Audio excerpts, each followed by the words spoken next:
We are live. Hello. Hello, guys.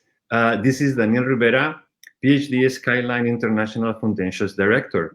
Welcome. Welcome to our show. And I would like also to say hello to our guests, to Hala and Susan, that are going to join us in this debate about freedom of expression in Saudi Arabia. I think also I want to say hello to all our viewers around the world, in the Arab world, in Spain, in Europe, and in the United States, in Latin America. And also, I hope that in the coming weeks, we will continue with terms and more activities about freedom of expression in the Middle East. Today, I have a proposition. Today, I wanted to speak about one of the countries that I believe is very mysterious, that is unknown, and very much misunderstood, I think. And, my career as a professor in international relations and Middle Eastern studies, Saudi Arabia has been always one of those countries difficult to access, difficult to go.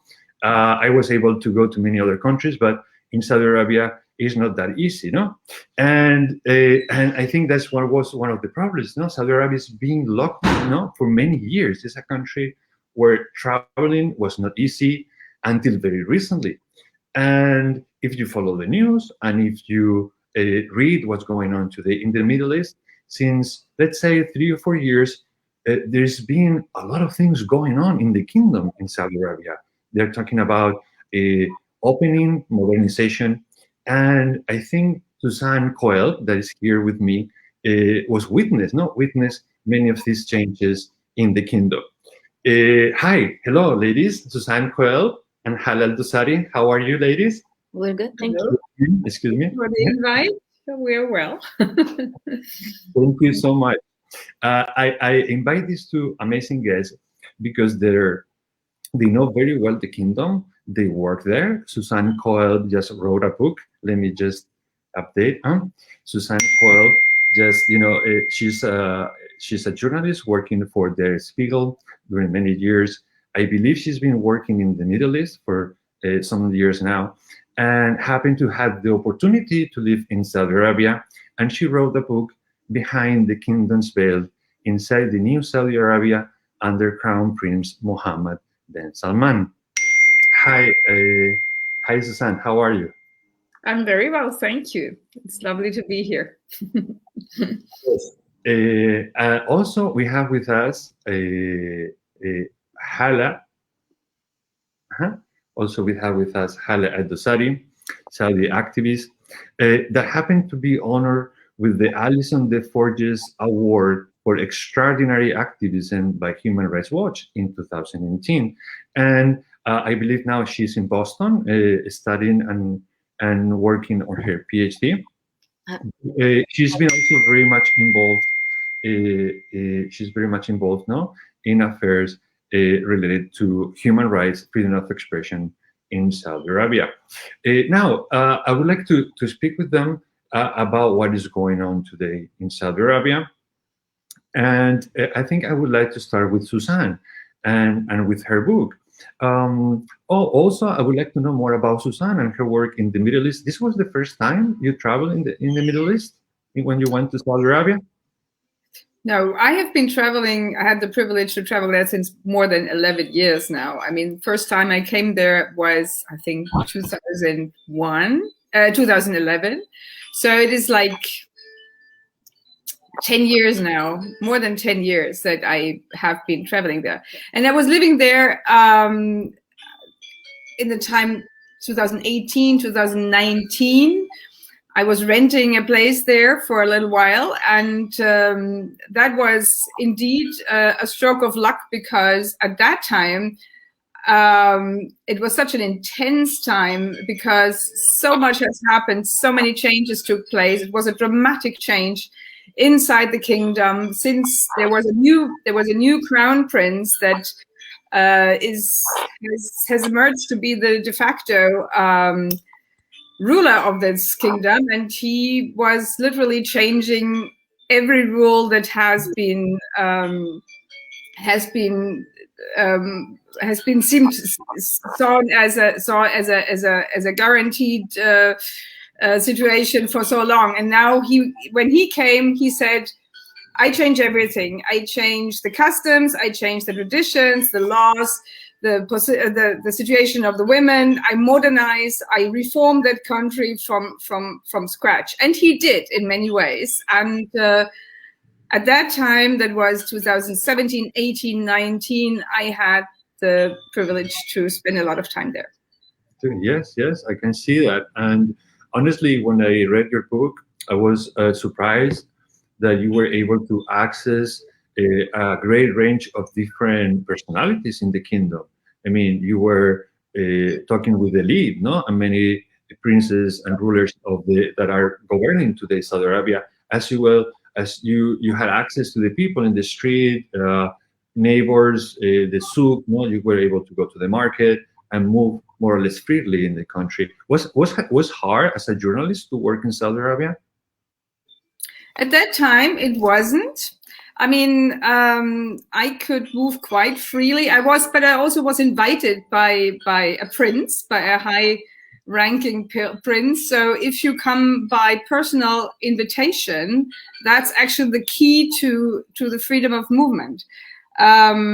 So it always belongs to under whose protection you travel there. So I didn't come as a tourist.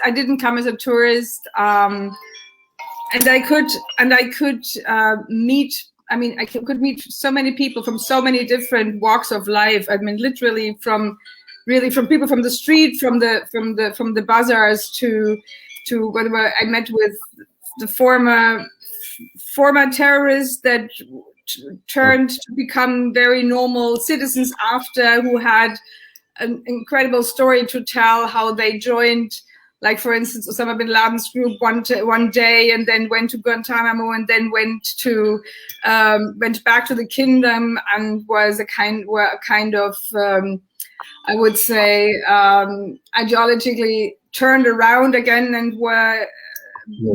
came back to their families. I met with the former intelligence chiefs, with Bedouins, certainly with women in particular. I mean, the women's life is really a hidden world, no? World, yes, thank you very much. And this is also only accessible by women. And so I think it was really a privilege to look behind the veil of Saudi Arabia. Definitely. However, you mentioned that despite these new reforms and this new phase, it still is difficult to speak about topics, no? You in your book talk about how there is certain repression, no, online happening, about certain discussions online. Hala perhaps would talk more about this, or topics that, you know, Saudi society are not necessarily very familiar, like homosexuality, or, you know,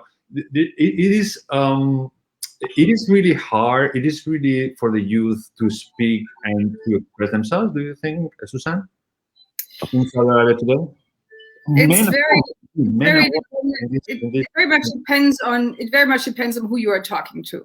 I mean, most of the Saudis are people that is traveling very much. So on the one hand, they know very well what's going on in the world. They're very familiar with our world, but at the same time, there's certainly a divide. I mean, once they go to Dubai or to the US to travel there for vacation or for studies, that's a complete different thing than when they come home. For instance, I once met in Buraida. I was in Buraida. It's a city in the very center of Nejd, it's a conservative area. At the same time, certainly you always meet very well-read and well-traveled people also there.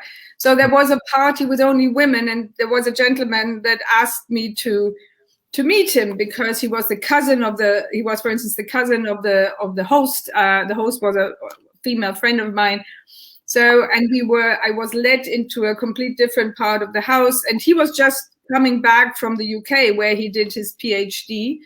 And certainly he was completely familiar with the situation in whatever he has visited bars and discotheques and joined the life in the community at the university there. But when he came back, he absolutely blended into that old-fashioned traditional world there and wouldn't dare to break any rules. But the mindset is certainly open. I mean, the people adjust to the situation. All right. This is only for people that can Mm-hmm. that can move. Certainly, you always meet people who have never left the kingdom or want to contain things as they have been there for decades and very much longer.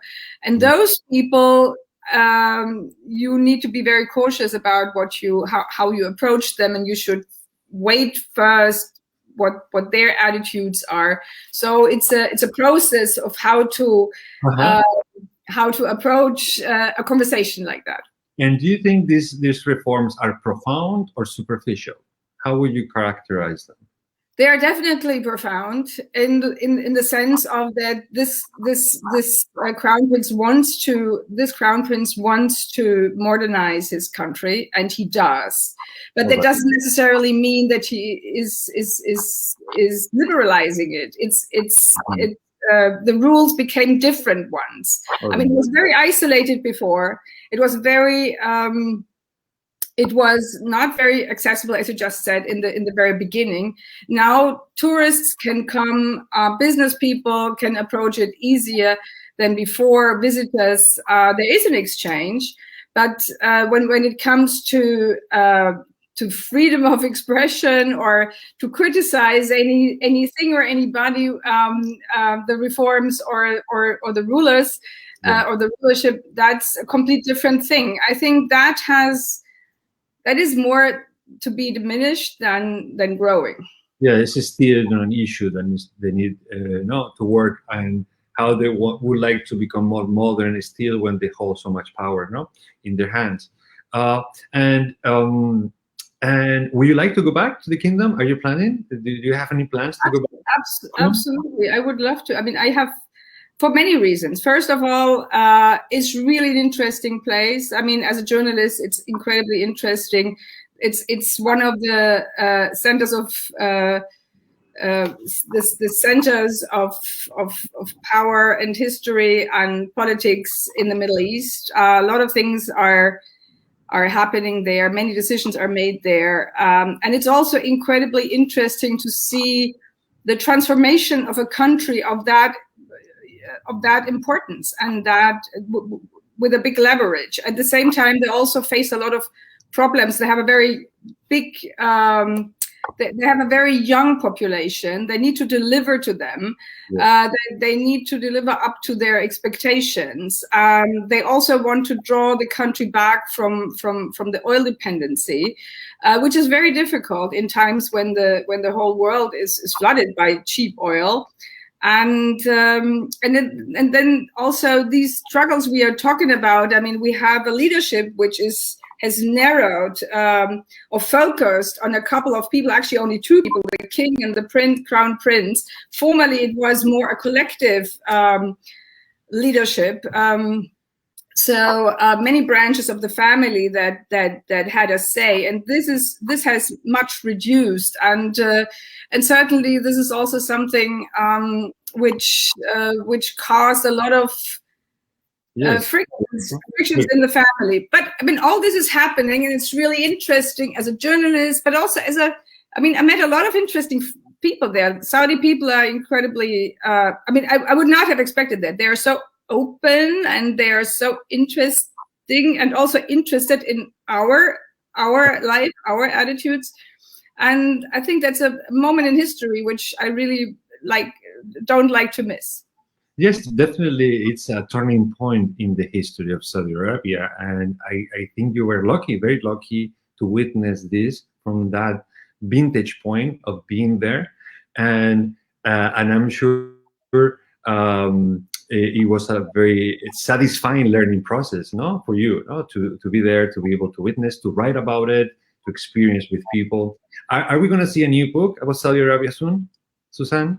Actually, my book just came out in September last year, so it's still pretty updated and new, I would say. And I mean, I'm sure a lot of things are untold yet, and I would love to follow up on that process. And I think it's really exciting what is happening there, because certainly people, this society that is connecting now with the outside world is a changing society, and a lot of things are going to happen. We will see a lot of dynamic. I'm pretty sure. Yes, yes. And what part of the book do you enjoy more writing about it? What part of the book do you really hold in your heart, like that you really enjoy it? And you know, it is sort of the core of the book, you know, something that you really enjoy doing. Can you share with us? The most interesting things were certainly the encounters with people that symbolize either a certain history, like, for instance, the intelligence chiefs that I met, the former intelligence chiefs I met that were already involved in wars I have written about, like 20 years ago, after 9/11 or something, or even earlier. Okay. I mean, all these princes that you would possibly meet in a conference at the Munich Security Conference, or maybe in Doha or somewhere, but to see them in their own offices, in their own realm, with their own backgrounds, that was really interesting. And again, I mean, I have been a war and crisis and security correspondent for a long time, and certainly you want to understand what's behind these wars, what interests are triggering them, what drives certain groups. I mean, Islamic fighters, for instance, have had much support for a long time from Saudi Arabia, and it was very discreetly managed. And I mean, you usually hear that mentality. You know, what is driving this mentality? Very nice people, but at the end, they're funding extremism in other parts of the world. It's definitely a contradiction. It's a great contradiction of Saudi Arabia, no? I would say it's not necessarily a contradiction. It's actually different people, different groups of people. I mean, you have extremely conservative people who do that because of their convictions, because they really believe in a certain ideology. But you also have had governments in the past that had, or yet also now. I mean, they have just interests, like our countries have interests, political interests as well, and they have different ways to support those interests. So to look behind the curtain here was super interesting to me, and to meet these people who made the decisions at the time, like at the war in Afghanistan in the 80s, and now are in Syria, for instance. That was incredibly interesting. But again, I mean, to meet somebody that have joined Osama bin Laden's group for 10 years and something, and joined him until the last minute when he disappeared further to Pakistan, and now lives as an electrician. Yes, it's possible. It's possible. For instance, that's incredibly interesting. But the most interesting, what touched me most, I would say, is indeed the encounters with women. Their lives are changing incredibly because the laws are changing. There's a real movement of they really wake up in their capacity as citizens and have to make new choices which they never had before. And the conversations with those ladies, who I also sometimes had the privilege to become friend with, I mean, that was really impressive. And I still hold a lot of contacts with them, and see, just a couple of days ago, one of those ladies, a 29-year-old banker, came back to me, and she was actually trapped in this old-fashioned life and the new opportunities, and it seemed as she would never really find a way to connect, to combine this old life and the new life. And now she's going to get married, and at the same time can keep her job. I mean, sounds profane maybe here, but it's really incredible. No, it definitely is a big change. And now, just as a summary, as a final question before I continue with Hala, um, what did you find behind the veil that you didn't expect? What did you find that you were surprised? What did you find that it was completely unexpected? When you got there and you say, "Oh, this I would never expect. This was like this." What was it? There was something like that. What I never expected was the frankness people come up to you and challenge you with. So, like, I mean, I entered. For instance, I entered. There is a custom that men and women still live separated lives. Yes. It's a segregated society still. And so you come to a group of men that meet in the evening, which is already a rare thing to do for a Western woman, maybe for Westerners in general, but in particular for a woman. And the first thing they come up to you is like, "Why are you criticizing us all the time?" Yeah, actually, these people were businessmen and were not in politics, but they always feel attacked by the outside world, and in particular by the media. Okay. But at the same time, I mean, you immediately are in the center of a very vibrant discussion, which can be very frank. They also can deal with criticism. I mean, I would say that's a part of the culture. That's certainly completely different when it comes to politics, where you immediately face a lot of red lines, which you should not. Which you should not step over. Yeah, you may think that people are going to be very soft-spoken. They don't want to see, but no, they just go straight. They speak frankly. No, they're not necessarily soft-spoken. They are really very straightforward. I mean, that was one of the things. I mean, when it comes to men, yes. Women, I found very cautious in the very beginning. It takes a while until they get familiar with you. Okay. But in particular, I enjoyed that life that I could share with women, because it's very different from our life. I mean, they are very close to each other. They share things very deeply. The friendships are really strong and faithful, I would say. Yes. And I enjoyed that very much, and I actually would love to go back and see them again. See them again, right? Thank you so much, Susan, for all you're telling us. It's really interesting, and I wish we had more time to keep speaking about it. But also we have Hala here, and I think Hala can help us also understand some of these, features of Saudi Arabian society. Hi, Hala, how are you? I'm good, thank you. Thank you. Thank you so much for being here with us. Hala, I would love to know more about you. I mean, how came that you end up being an activist? No, why? What drove you not to take this issue in a country that sometimes, as we're discussing, is not that easy to speak about this? Yeah. Well, things haven't been that repressive before. I mean, after Mohammed bin Salman came to power and this monopoly over the platforms for expression, online media, hacking phones, things like that, has never been, we've never been in that situation. So, but basically, I started maybe 10 years ago, around, actually before that, 12 or more. I was someone who works in Saudi Arabia, and also I wanted to highlight one thing, is that reforms in Saudi Arabia have always been gradual in a piecemeal fashion.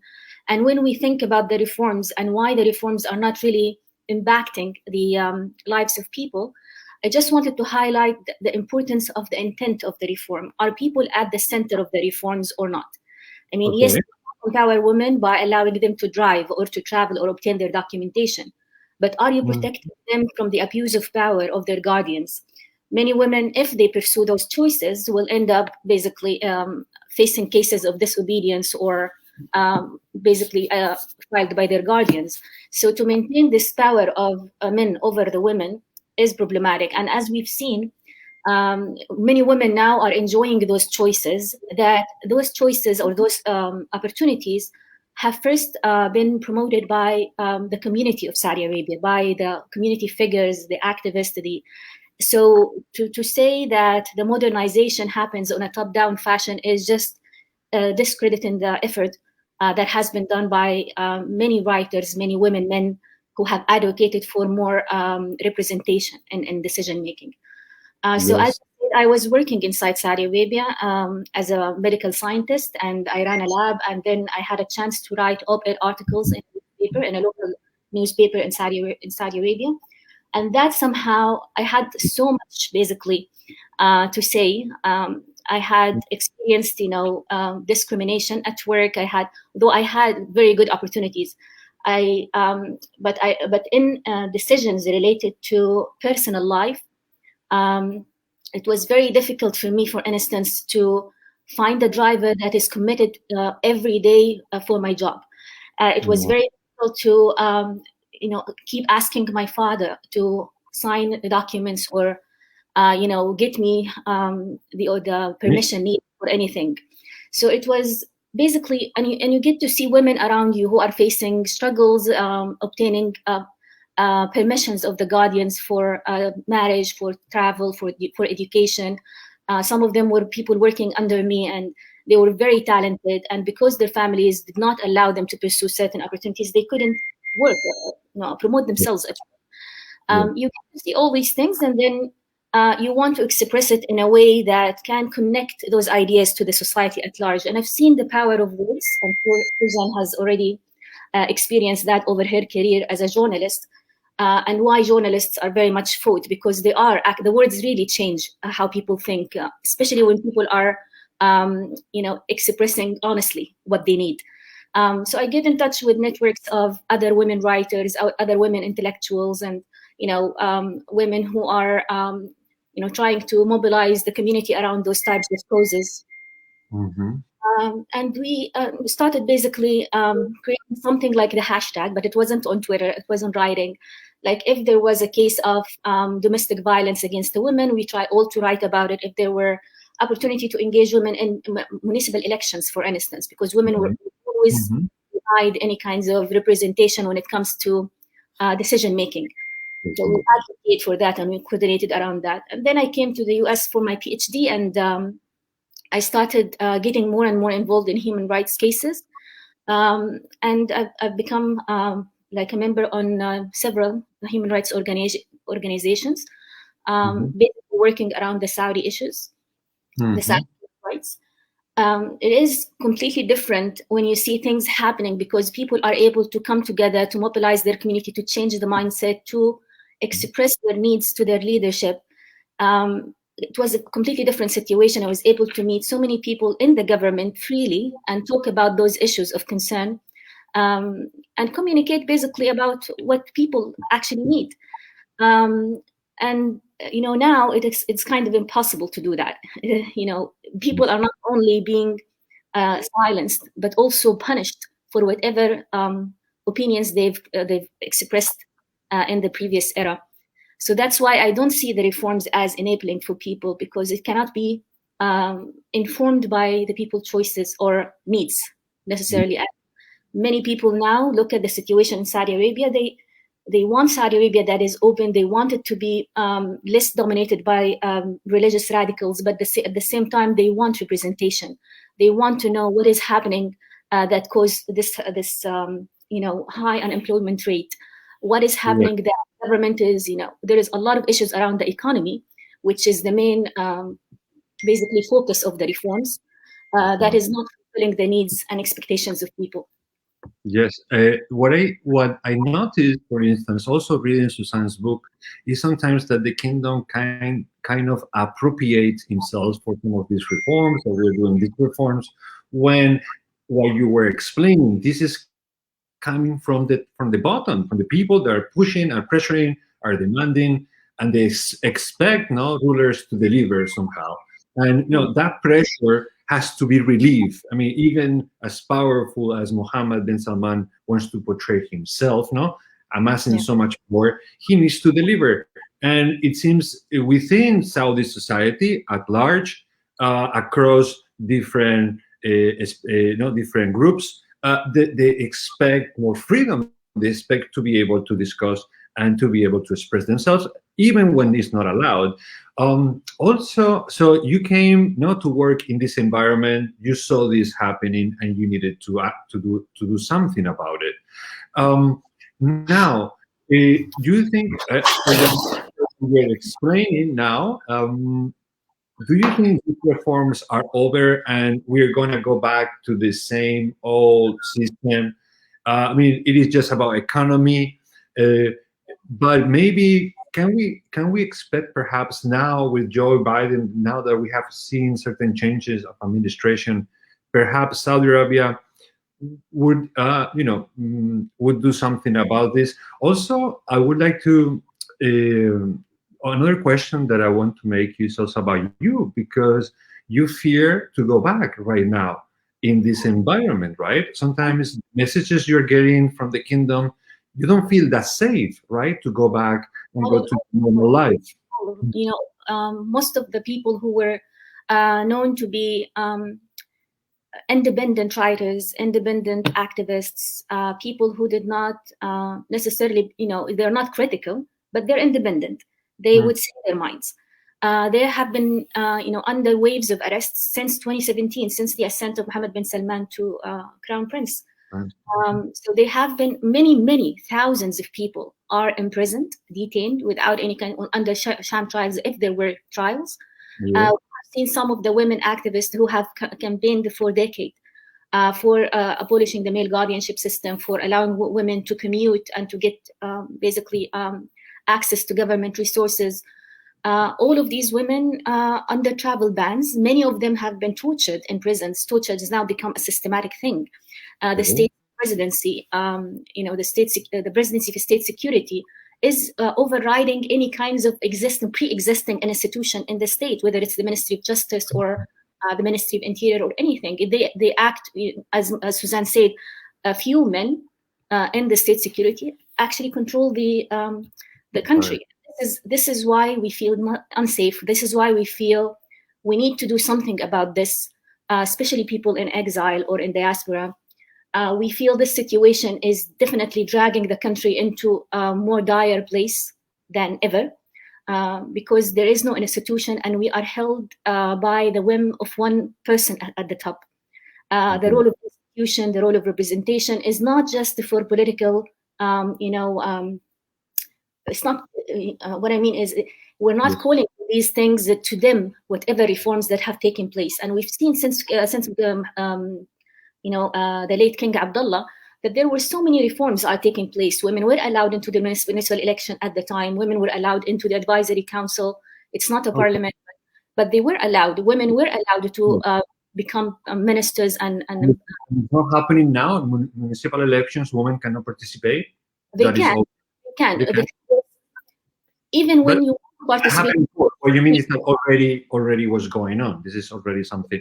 It's leading something, a path that Saudi Arabia was headed to. And this path started by King Abdullah in ways in response to the 9/11 and the outcry, basically, that Saudi Arabia is not modernizing, not advancing, basically advancing the reforms when it comes to education and the government. So some reforms have started already, and definitely we haven't seen, some of the fast-paced reform as it is now. But the problem comes in because those reforms is not intended necessarily to enable people. They come very much fragmented. So, for instance, allowing women to do things, but keeping the power of the guardian over the women, allowing for tourism, but then if Saudi women, for instance, attended one of those, or maybe recreational activities, if one of the Saudi women attended those things and tried to dance just as a foreign tourist, a foreign female tourist, she might be held accountable under the decency law. So you get this kind of problematic, as if we're trying to show off the country, which calls it again why we're having reforms, focused on certain issues, but not deep down radical reforms, because I think the reforms are meant for the business community, or for the business, or basically inviting more foreign business inside Saudi Arabia, and they are meant for the image of Mohammed bin Salman, basically branding Mohammed bin Salman as the reformer. It's not centered around people necessarily. And this is why they're fragile. Yes. I think, Hala, that's a very interesting point you're talking up there, no? To understand what is really happening. Among the youth, among people like you, what are the signs you're getting? People are getting very frustrated. People are getting, they are adapting to the situation. How things are playing out? Yeah, it's very difficult to measure the public sentiment in a society that is heavily silenced and heavily monitored or surveyed. So this sense of surveillance, Twitter, for instance, has been one of the main indicators of the public sentiment towards any kinds of decision, reform, or needs. But because of this kind of silencing, active silencing and imprisonment of so many thousands of young influencers, of course, including the killing of Jamal Khashoggi and a consulate, all these things have created this kind of self-censorship that people are not expressing themselves anymore in public. But I would say some of the reforms were very much welcomed, especially those reforms that the civil society inside Saudi Arabia has called for, engaging more women in leadership position, having a codified law, for instance. But we're worried about how those laws are going to be phrased, basically, because there is no public engagement in how laws are being, decided, or how are they? Yes, and how those laws are going to be applied. Are they going to be applied selectively? For instance, the counterterrorism law, the cybersecurity law, are very much not targeting the terrorists. They're targeting the activists, and even feminism is considered as an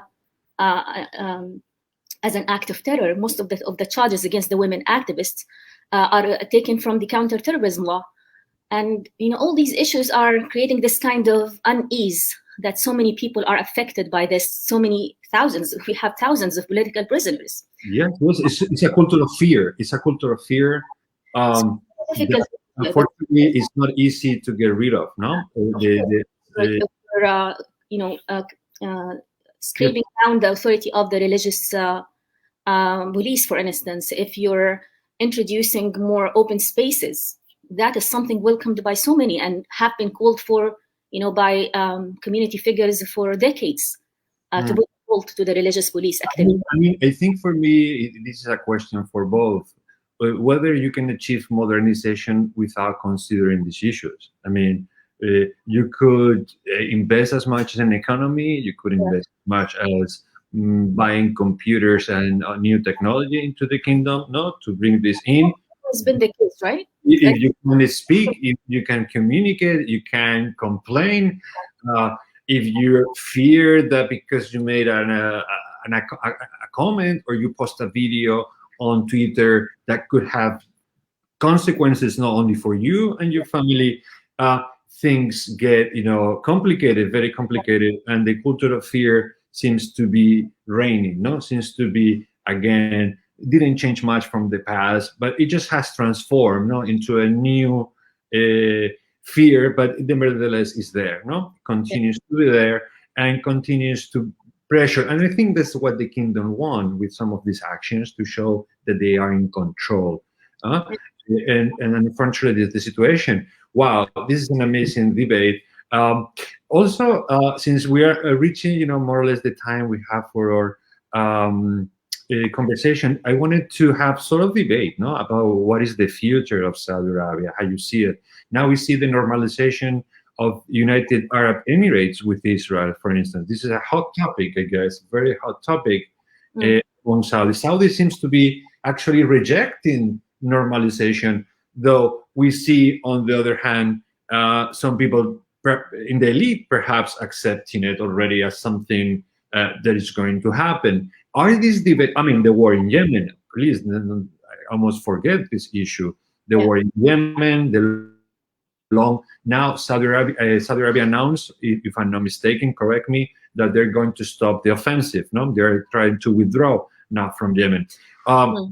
So all this, no, this is a very important debate, and I think we should talk about it. Now, what do you think, Susan? How things are going to look forward for the kingdom now with Biden in government? Are we going to see perhaps more reforms to keep this pace of modernization perhaps slow, or perhaps, things are going to go back to normal as they were before?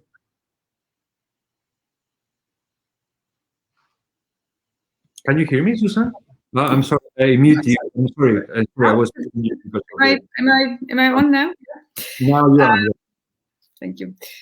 Before we speak about Biden, who is just coming in with his team with this topic, I think we should. Sorry, there's. Sorry for that. No, don't be sorry. We are working. Sorry for that. With so many stuff. I mean, before Biden came in, I mean, we had 4 years of a perfect honeymoon relationship between the government in Riyadh and Washington. So nobody was challenging this government in Riyadh and this young crown prince over human rights, about participation or representation, or freedom of expression. That was just not the topic. The topic was mainly to make business to do business with each other. Yeah. I think this will not change fundamentally. I mean, Saudi Arabia is still the most important country to export arms of the US, and this will not change, certainly. They also have a lot of things in common when it comes to the exchange of intelligence, when it comes to work together militarily, for instance,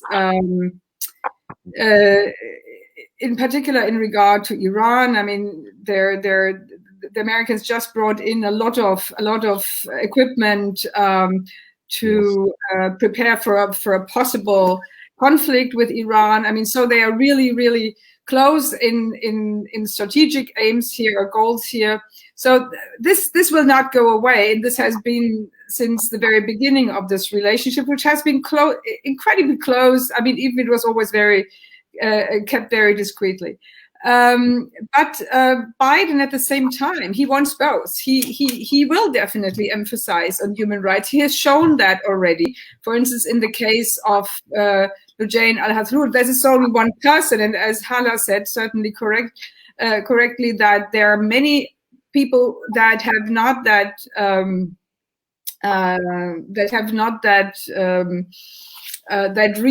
reach or recognition. I mean, Lujain al-Hathrur is a world celebrity now, but there are so many people whose name nobody knows, and they're also not facing a fair trial, or are in custody without charges or anything. So, I mean, but I think that Biden will emphasize on that, and he will not ignore that. It's not. I mean, Congress will already demand for that. And that's a good thing. And actually, about participation of the country, of the people, I mean, I think also the contract has changed. I mean, there was a contract, a social contract that the king was providing to the people, and they didn't have to worry about anything.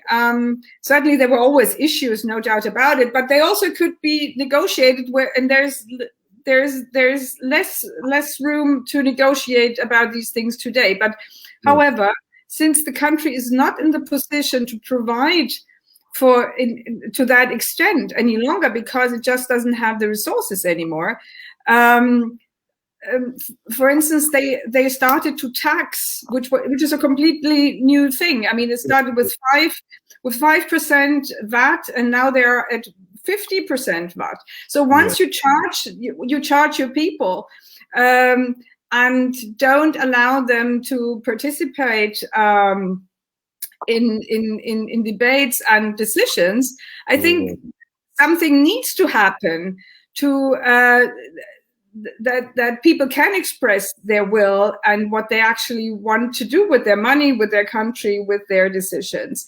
So there will be a process. At the same time, I mean, the modernization process will go on, but mainly it will focus on economy. So the question is, will the government provide and deliver?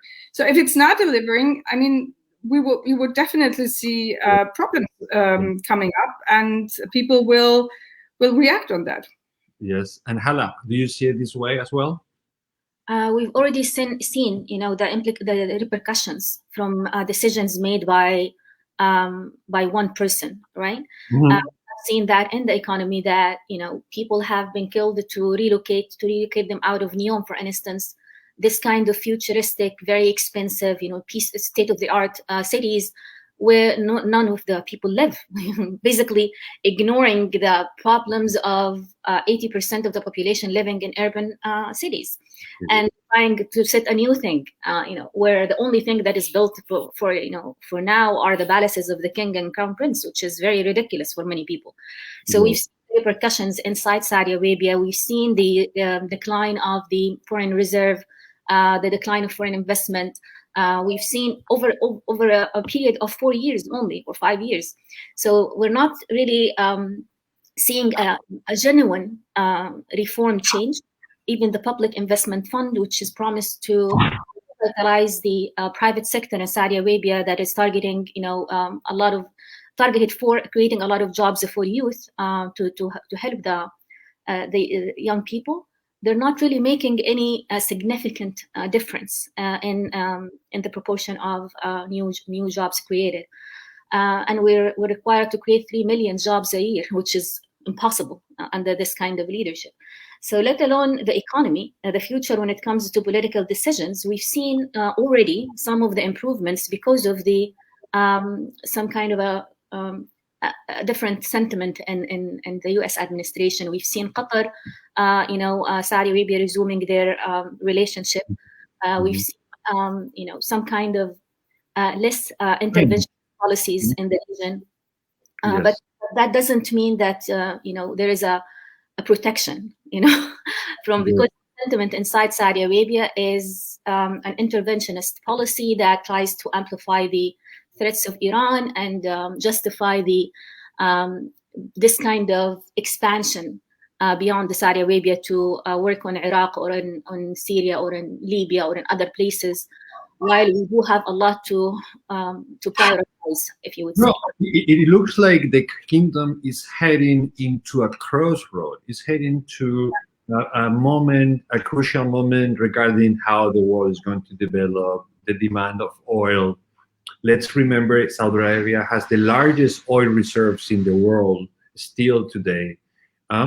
And you see, obviously, as Susan was implying, that maybe as the kingdom cannot afford to, bail the country out constantly, needs to start taking revenue, that implies that maybe they need to find a new social contract, like what it worked until now. It's not going to be enough to satisfy what Saudis are expecting from the rulers and from the government. Ladies, we've been 15 minutes already. This has been an amazing debate. I really want to thank you, because without you, this would never have happened. And you help us understand things that we cannot see, we cannot experience ourselves. And in this world of information, I believe it's so important to have witnesses and to have people that can, tell us directly without, video, without, mediums that, directly. And that's why we do this show live. And that's why we would like you to speak freely and share with us all your experiences. Would you like to add anything? No, it's fine. It is good. I just want to say that thank you, of course, for you for having me. But also, I want to say it's very important when you look at the kingdom is not to look at it from a lens of, we're very conservative people, we're very radical, we're very different. It's very important to understand the political context of why people had to basically be exposed to those kinds of ideas in a place where people are not able to express or to convey any kinds of different thoughts. Definitely, that is my stand as an activist. Our writings, our advocacy for more freedom and rights is not, outside. It's organic. It's from the people. So to see Saudi Arabia only from the lens of radicals or the lens of conservatives is really not giving people the credit. No, and this is the problem, because you see this, and then you meet Saudis, normal Saudis, and you say, hey, this is something not here is not connecting. Okay, this is not working, right? And I seen this happening, especially the last 10 years, that we received in the university many students from Saudi Arabia. And I could tell how different, how normal in a way, I mean, like any other student here in the US, and their views in politics or society, I didn't find them radical or extreme in any way. Obviously, they have their culture. I mean, you need to understand they have a culture, and we cannot expect German culture, Spanish culture, Arabic culture to be the same, right? There are different traditions, different way of doing things. But the extremism that you are describing, I think, unfortunately, is the image that many people have in their mind. And thank you for trying to do something about this and to give a different image of Saudi Arabia. Thank you, ladies, and I hope all my guests, more formal, sorry, and thank you guys for being here today and for sharing with us. Skyline will continue with activities about freedom of expression and defending the right of people to express their views. Thank you, and see you soon. I hope we can keep working together in future projects. Thank you. Thank you, Daniel, for having me. Thank you. Bye. Bye. Thank you.